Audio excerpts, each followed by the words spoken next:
ya? Masya Allah. Ya. Satu suku apa?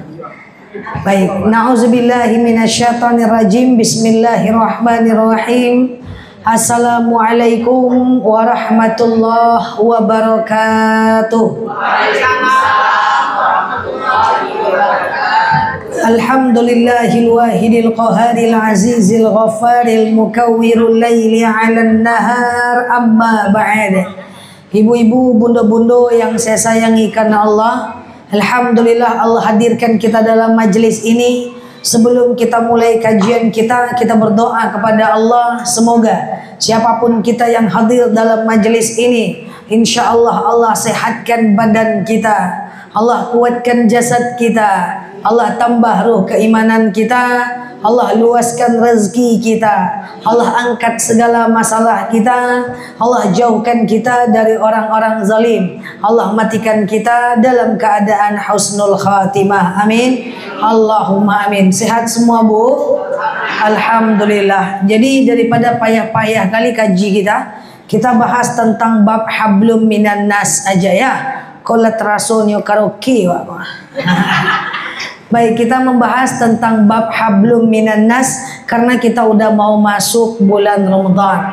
Ibu-ibu yang saya sayangi karena Allah, saya sering bilang kepada jemaah, berurusan dengan manusia itu jauh lebih susah dibanding berurusan dengan Allah. Kalau dengan Allah kita punya salah, taubat kita, selesai masalah. Taubat saja. Ustazah, saya nggak sholat, taubat.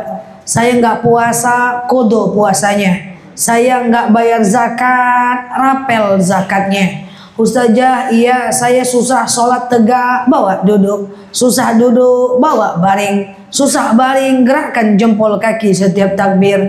Susah jempol kaki, gerakkan mulut ketika takbir. Susah mulut, gerakkan lidah ketika takbir. Susah juga ucap dalam hati. Kalau tidak bisa dalam hati, alam hati itu berarti. Salat wajib walaupun cuma dalam hati.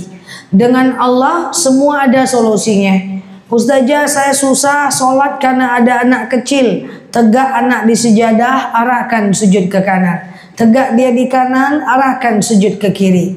Lari dia keluar rumah, angkut dia ke dalam, kunci pintu, lanjutkan sholat. Rukhsatum minallah li abnaikum wa li banatikum inda sholat. Ada keringanan Allah ya untuk orang yang punya anak kecil ketika sholat. Ustazah, rumah saya jauh, sholat susah. Kalau jauh rumahnya boleh jamak. Ya, pulang kampung jauh ke bukit gitu kan, boleh jamak. Zuhur dengan asar digabung jadi satu, dikerjakan di waktu zuhur namanya jamak takdim, dikerjakan di waktu asar namanya jamak takhir. Dengan Allah semua ada solusinya. Jauh jamak, nggak ada air tayamum, nggak bisa sholat berdiri duduk, nggak bayar zakat rapel, nggak sholat taubat, nggak puasa kodo, nggak bisa kodo bayar fidyah, nggak juga bisa bayarkan oleh ahli waris. Dengan Allah semua ada solusinya. Karena kalau kita minta maaf kepada Allah itu semua ada solusinya. Tapi sering saya sampaikan kepada jemaah, berurusan dengan manusia tak semudah berurusan dengan Allah. Kalau dengan manusia kita punya salah, tak selesai dengan taubat, nggak selesai dengan istighfar, nggak selesai dengan sholat tasbih. Kalau bahasa Minangnya bedun sana wah, ada masalah wah, nggak selesai sholat. Oh, saya habis gosipin ibu, saya bawa sholat taubat 8 rakaat, nggak selesai sampai kita minta maaf kepada mereka. Makanya menjelang Ramadan, kalau kita salah Bu, kita minta maaf kepada orang. Persoalan orang itu memaafkan atau tidak, itu urusan mereka dengan Allah. Yang penting kita udah minta maaf. Kita minta maaf, mohon maaf lahir batin ya. Terus mukanya dia buang. Ah, udah. Kita niat ikhlas karena Allah. Dia memaafkan atau tidak itu urusan dia dengan Allah. Tapi ingat, sering saya sampaikan di sini banyak jemaah saya juga ya. Sering saya sampaikan, minta maaf kepada Allah tidak sama dengan minta maaf sama manusia. Kalau minta maaf kepada Allah buka aib kita, nggak apa-apa. Ya Allah maaf ya Allah, tadi pagi saya keluar rumah pakai baju KTB ya Allah. Ya Allah maaf ya Allah, tadi maria suami ya Allah, gitu kan? Minta maaf kepada Allah, buka aib kita. Tapi minta maaf dengan manusia, tutup aib, jangan buka. Bu, mohon maaf ya. Kenapa? Pokoknya mohon maaf lahir batin aja, gitu. Jangan ibu buka. Tadi saya jalan dengan suami ibu 3 malam, jangan. Bahaya ya. Karena minta maaf kepada Allah, buka aib. Minta maaf dengan manusia, tutup aib, jangan buka. Bu, saya minta maaf ya. Kenapa gitu? Kemarin waktu ibu tak datang arisan kami ceritoan ibu. Sia-sia aja kalian. Tunyo ha. Bercakap orang deh itu. Jadi kalau minta maaf dengan manusia, tutup aib. Ada 3 aib yang wajib kita jaga. Yang pertama adalah aib kita. Tidak boleh lagi ibu ngomong-ngomong, dulu aku waktu zaman jahiliyah dulu you can si aku. Tidak boleh ngomong-ngomong gitu. Leh tuh. Dulu aku apa yang dah ke diskotik aku dah. Merokok aku dah. Alah selesai sadonya. Macam prestasi pula dipamerkan. Masa lalu tak boleh dibuka aib. Yang kedua, tak boleh buka aib orang yang meninggal. Yang ketiga, tak boleh buka aib kawan. Kita kok badun sana, kau kata orang Minang. Kalau ada kawan salah bukan dibuka, tapi ditutup. Saya jelaskan. Agak-agak takut sikit-sikit lah. Contoh aja, boleh contoh? Contoh aja. Contoh ibu nih berdua menceritakan saya. Contoh aja. Apa efeknya? Seketika ibu sebut nama saya, maka seketika itu pahala ibu buat saya dan dosa ibu bertambah. Itu yang pertama. Yang kedua, gimana kalau ibu ini gak ada pahala? Gak ada pahala mereka berdua ini. Maka seketika mereka berbuat menyebut nama saya, seketika itu dosa mereka bertambah dan dosa saya mereka ambil. Itu gaya yang kedua. Lalu yang ketiga apa kata Allah? Ayuhibbu ahadakum ayyakula lahma akhihi maitan fakarihtumuh. Nanti di akhirat Allah akan sediakan bangkai saya. Ayyakula lahma akhihi. Dan Allah akan suguhkan ke mereka untuk wajib mereka makan fakarihtumuh walaupun mereka nggak suka. So nanti dipaksa makan bangkai saya. Maka sebanyak apa orang yang kita ceritakan, sebanyak itulah bangkai yang akan kita makan di hari akhirat. Leh. Tuh. Makanya kalau seandainya ada kawan kita yang mengajak, kadang-kadang ngawak kok kan elok ya kan. Cuman kita lagi ngalai-ngalai di rumah, datang kawan. Woi. Cari ibu tuh semenjak ganti suami balik kulkas 8 pintunya. Iyo yo, ayo yo bro. Kalau iyo yo, kalaupun kayak gitu termasuk ghibah. Jadi kalau ada orang menceritakan orang lain sama kita, jangan angguk-angguk aja bu. Ini asik mengangguk aja. Mengangguk tetap ghibah. Saya sudah sering ceritakan. Suatu ketika ada orang lewat di depan rumah Aisyah. Orang itu pendek, bule, padek, tasalek, Yahudi, idui mulai. Lalu Aisyah merasa orang itu lucu. Maka Aisyah memanggil Rasulullah. Ya Rasulullah ta'al. Kesini ya Rasul. Ada apa Aisyah? Unzur ya Muhammad innahu budahik. Tengok yang Muhammad itu ada orang lucu betul. Apa kata Muhammad? Uskuti ya Aisyah. Diam kau Aisyah. Diam kenapa ya Rasulullah? Kau ceritakan saudaramu, walaupun itu betul, tapi dia nggak suka diceritakan, maka itu ghibah. Maka Aisyah protes, hatta matal ghibah ya Muhammad. Apa batasan ghibah ya Rasulullah? Apa kata Rasulullah? Hatta qalas na'am. Engkau mengangguk saja ghibah. Oh. Kita tidak masuk cerita. Ada kawan cerita, wih, calilah tuh ibu tuh makin lama makin sok kayo kini yo. Astagfirullahaladzim, iya pula yo. Astagfirullahaladzim, iya pula yo. Mengangguk ghibah. Terus gimana caranya Ustazah? Nggak mungkin geleng-geleng Ustazah. Caranya gini. Cara yang pertama, ketika ada orang mengajak kita ceritain orang lain, cara pertama alihkan pembicaraan. Nggak juga bisa. Cara yang kedua, bantah cerita dia dengan menunjukkan kebaikan orang yang dia ceritakan. Tengok ibu tuh mentang-mentang baru kayu sok mana kini dak doge donyo elok tuh nyo. Enggak kok, dia baik kok, kayak gitu. Atau ibu pergi saja. Ingat, riba tidak akan selesai sampai kita meminta maaf. Ya kalau yang kita ceritakan tuh orang yang kita kenal, kita bisa ucapkan maaf lahir batin ya, maaf lahir batin ya, maaf lahir batin ya. Coba kalau kita cerita orang kita nggak kenal. Makanya kalau makan di kafe-kafe kayak gini nih, makan aja, tengok makanan kita, cerita tentang kita. Jangan cerita pula tentang meja sebelah. Celiak tua, yang matu celiak tua, gapuk padunya. Tapi ini aslinya tanda tuh. Nanti dia pergi bayaran, ibu dia pergi pulang kemana ibu meminta maaf? Selamat datang, cari dia di padang mahsyar.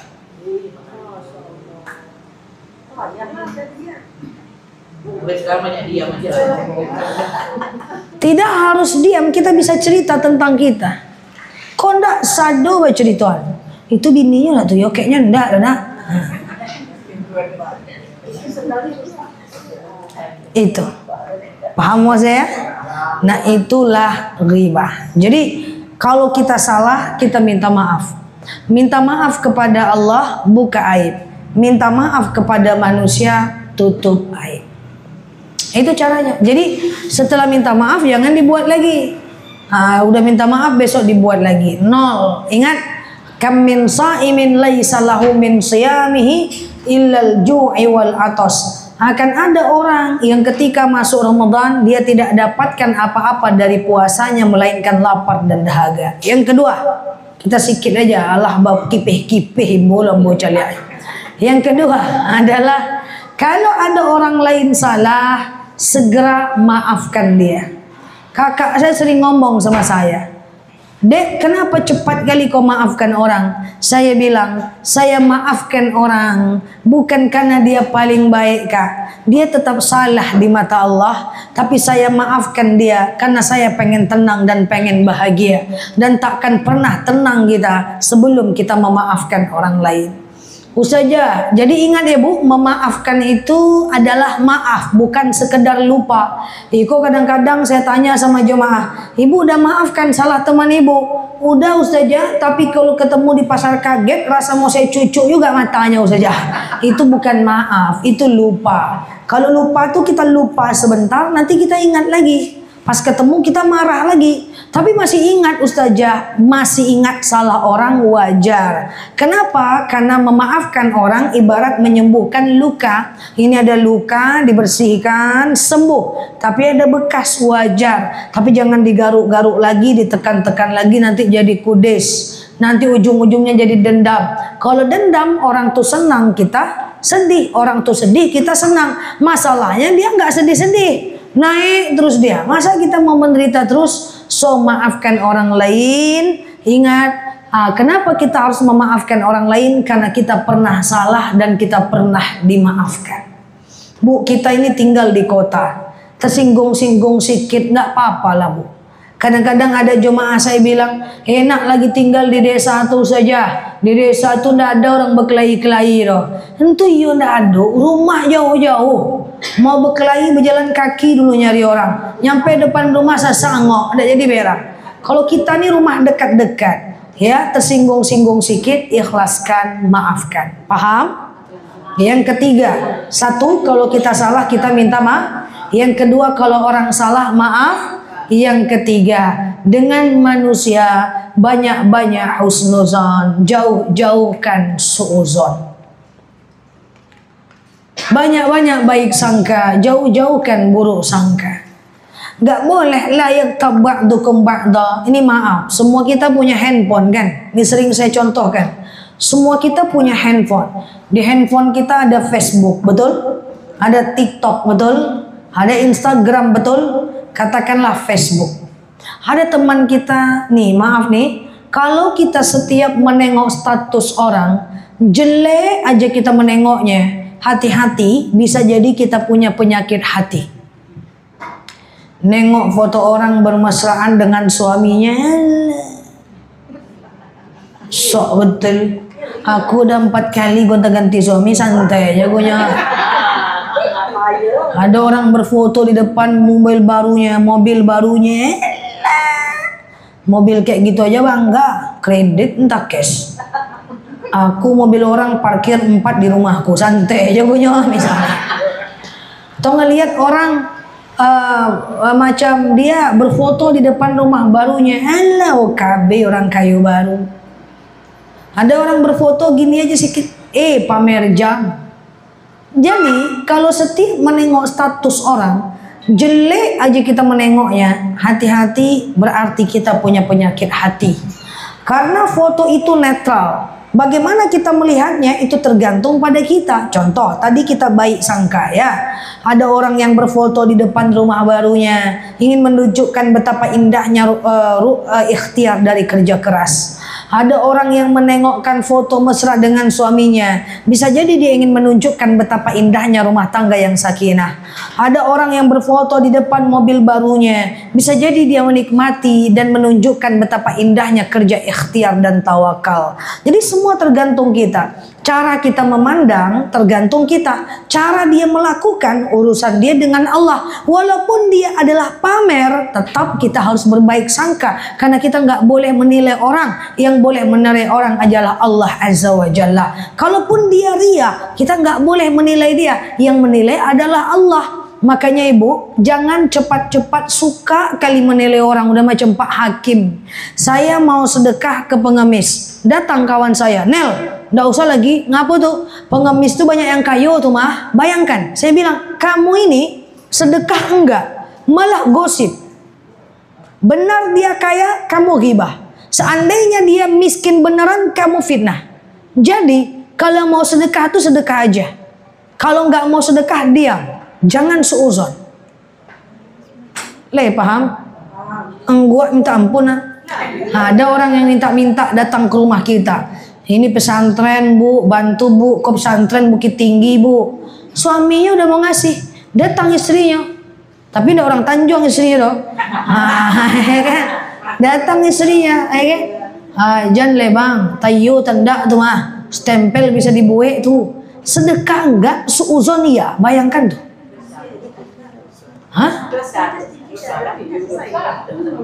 Mau kasih boleh, kalau enggak apa-apa, tapi diem, jangan suuzon. Masa mau sedekah mikir-mikir, nengok orang butuh, butuh enggak, buka kacamata itu dulu, kalau butuh dia anda nanti, jangan gitu. Kan gitu kan. Jadi kalau mau kasih, kasih aja. Kalau enggak, diam. Jangan sering-sering suuzon. Banyak-banyakkan husnuzon. Dulu saya sering ceramah sama mak saya. Kami keluar kota, pergi pagi, pulang pagi. Ya sekarang sudah enggak. Karena mak saya tak saya pulang-pulangkan kalau ikut saya. Enggak mau lagi mak ikut ceramah. Apa? Maghrib pulang juga. Enggak taluk leh. Jadi setiap saya ceramah itu, sekarang di Pekanbaru itu kan ada tukang parkir perempuan ya? Iya, mundur, mundur, mundur, mundur. Saya bilang sama mak saya, mak, mantap kali ibu tuh mak. Mau dia ngerjakan pekerjaan yang dikerjakan oleh laki-laki. Saya pesan makanan Gojek jam 1 malam yang ngantar ibu-ibu. Mantap kali ibu tuh mak. Mau dia ngantar makanan lah jam 1 malam. Saya lewat di Simpang 4 Arengka, bapak-bapak udah ngangkat untuk dijual besok pagi jam 3. Mantap kali orang tuh mak. Jam 3 untuk besok pagi lah kerajo nyukini. Akhirnya lama-lama sebel juga mak saya. Engkau ini mantap aja semua orang. Mantap itu karena kamu yang ngomong. Orang lain belum tentu bilang mantap. Emangnya kenapa mak? Kan memang mantap mak. Itu karena kamu yang ngomong nak. Kalau orang belum tentu. Loh maksudnya gimana mak? Contoh kata mak. Nengok tukang parkir perempuan, mundur, mundur, mundur, mundur. Itulah dak sekolah. Coba sekolah batang, dak itu kerajodoh. Bisa ya? Bisa juga kan dibawa suuzon. Itulah dak sekolah. Coba sekolah, nggak kan itu kerja. Ini berdosa. Cuman kenapa cara pandang kita salut, orang lain merendahkan, itu tergantung cara pandang. Bisa diajak baik, bisa diajak buruk otak nih. Makanya jangan berharap baik di mata orang banyak. Karena settingan otak orang itu udah tergantung dengan karakter dia. Ada yang husnuzon, ada yang suuzon. Oke? Jadi berbaik sangka sama manusia. Itu menenangkan kita. Kalau ibu ketemu kawan di pasar kaget, ibu sapa dia. Bu, dia nggak nyaut. Ibu sapa lagi, bu, nggak nyaut. Udahlah, jangan-jangan nyo sedang ngitung piti masuk, piti keluar. Jangan suuzon. Takkan ku sapa sampai mati. Jangan. Oke? Terakhir yang keempat. Yang pertama apa tadi? Kalau kita salah kita minta maaf. Yang kedua kalau orang salah kita maaf. Yang ketiga berbaik sangka atau husnuzon. Terakhir yang keempat. Ibu-ibu yang saya sayangi karena Allah. Apa yang mesti kita lakukan biar kita baik dengan manusia yang lain? Yang keempat, la taghdab, la taghdab, la taghdab. Jangan marah, jangan marah. Tahan amarah. Salah satu pintu setan masuk ke dalam dada kita adalah ketika kita marah. Jadi kita marah dulu baru setan masuk. Kalau kita tidak marah, setan nggak masuk. Makanya wajar kalau ibu marah dengan suami, yang teringat tuh buruk aja, baiknya kita lupa. Udah 10 tahun aku menikah dengan kau bang, tak pernah aku bahagia. Padahal anak udah 4. Saya pernah dapati jemaah, udah 10 tahun saya nikah saja, saya tidak pernah bahagia. Saya bilang, buka handphone ibu sekarang, buka Facebook ibu, dibuka. Ada foto lagi di Sungai Hijau Bapalua. Kira-kira waktu ikut kok bahagia enggak? Bahagia saja. Ada foto lagi di Harau. Bahagia enggak? Bahagia saja. Lah kenapa tadi ibu bilang enggak pernah bahagia? Karena setan udah dekat. Maka la taghdab, la taghdab. Apalagi kita orang Minang. Saya sering sampaikan ini di mana-mana, ibu juga sudah tahu. Kalau ada orang suka bertengkar, saja sih suka bertengkar dengan suami dengan anak. Bertengkarnya kenapa dengan suami? Kadang-kadang karena remote TV, yang bu pengen nonton Indosiarnya, pengen nonton TV. TV kan duo di rumah, duo. Tapi kalau berpisah, sepi. Kalau bersatu, bercakap. Nah, sekarang saya tanya, ibu dengan suami hari-hari pakai bahasa apa? Bahasa Indonesia saja. Kalau lagi marah, bahasa Minang saja. Saya bilang, marahlah tetap pakai bahasa Indonesia. Malah mak berang pakai bahasa Indonesia saja. Pertanyaannya kenapa berang tuh harus lama? Tuh, jangan ganti bahasa dengan bahasa yang lebih kasar kalau marah. Yang kedua, jangan ganti panggilan dengan panggilan yang lebih kasar. Ibu sehari-hari dengan suami ngomongnya pakai apa? Abang saja, udah, bebek. Lagi marah, waang saja. Saya bilang, jangan ganti. Kenapa harus manggil waang? Jadi suara boleh besar, kata nggak boleh diganti. Makanya kalau yang membuat kita sakit hati itu bu, itu bukan yang membuat kita sakit hati bu, itu bukan suara yang besar, tapi kata-kata yang kasar. So kalau marah, satu, jangan ganti bahasa dengan bahasa yang lebih kasar. Dua, jangan panggilan diganti dengan panggil yang lebih kasar. Yang ketiga, jangan ucapkan kalimat tapi meskipun gimana pun walau bagaimanapun. Jangan. Karena bahasa itu menciptakan rasa. Misalnya ada mahasiswa saya terlambat. Bu, maaf ya bu, saya terlambat bu karena macet bu. Oke? Sekarang coba dia pakai tapi. Bu, maaf ya bu, saya terlambat tapi kan karena macet bu. Beda nggak? Beda. Ini ibu pulang arisan, ini suami. Bang, maaf ya bang, saya telat pulang arisan, tetap dibuatkan kopi kok bang. Coba pakai tapi. Bang, maaf ya bang, saya telat pulang arisan, tapi tetap dibuatkan kopi kok bang. Beda nggak? Suaminya bilang, ya tapi jangan dibuat lenak. Ya tapi karena boleh minta maaf. Yo, tapi jangan dibuat lagi. Sampai 2 hari tidak selesai. Karena tapi. Dan terakhir, tidak usah. Tapi meskipun gimana pun, bagaimanapun jangan. Bang, maaf ya bang, terlambat pulang arisan, tetap dibuatkan kopi kok bang. Maaf ya bang, terlambat jago pagi, aman kok bang. Maaf ya bang, tak buat sarapan, nanti ku beli di luar bang. Bang, maaf ya bang, aku telat bangun, tapi nanti aku beli di luar kok bang. Akan membela diri. Beda. Lah. Dan terakhir, gunakan bahasa yang susah. Buat komitmen suami istri. Kita bisa bahasa Indonesia? Bisa. Bahasa Minang? Pade. Bahasa Melayu? Bisa juga nawak di siko. Bahasa Inggris? Ya enggak bisa. Agiko silah. Kalau wak berang pakai bahasa Inggris silah. Siapa yang mau marah pakai bahasa Indonesia, denda 100.000. Pas mau marah bertahan-tahan. Daripada pitikan luar, buka lo kamus dulu. Ujung-ujungnya I love you. Ya kan? Gunakan bahasa yang susah. 4 saja. Kalau orang lain kita salah, minta maaf. Orang salah, maafkan. Dengan manusia, banyak-banyak husnuzon, jauh-jauhkan suuzon. Dan yang paling penting, tahan amarah. Apa yang saya sampaikan ini gampang saya ucap, tapi butuh waktu untuk mengamalkan. Saya doakan, semoga kita semua mampu mengamalkannya, insya Allah. Insya Allah. Demikian dari saya. Wallahu a'lam bishawab. Boleh bertanya? Assalamualaikum warahmatullahi wabarakatuh. Begini Ustazah, andaikan kita dengan seseorang bermasalah, tapi kita udah saling memaafkan. Cuman untuk ketemu kita tidak bisa. Apakah dalam agama salah kita? Kita udah memaafkan orang, tapi kita tidak mau ketemu sama dia. Enggak mau ketemu enggak apa-apa, tapi kalau ketemu tetap sapa. Paham? Kalau enggak mau ketemu enggak apa-apa, kita harus mengurangi urusan kepada orang yang sering nyakitin kita. Justru kata Umar bin Khattab, hindari setiap orang yang menyakiti kita.